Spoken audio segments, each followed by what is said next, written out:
الله رسول فرمایي تاسو خپل پاک دامن اوسئ د چا زنانې ته په بل نظر مه ګوره ستاسو د زنانو به الله حفاظت وفرمایي وجه دا ده چې تا د بل لور ته نه دي کتلي ستا و لور ته به څوک نه ګوري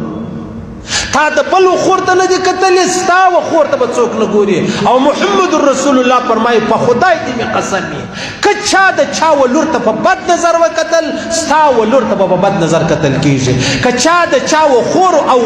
و مور و کوروالا ته په بد نظر وکتل ستا خور و مور او کوروالا ته به په بد نظر کتل کیږي ډېره درنه خبره ده هغه نورې خبرې خو پرېږده چې موږ څه کوو موږ راولاړ شو مطلب نعوذ بالله د چا و لور ته په بد نظر ګورو نو خو بیا د هغه په بدله کې به زموږ خور و لور چې د هغه محفوظه نه وي زموږ به خپلې ښځې محفوظه نه وي عزیزانو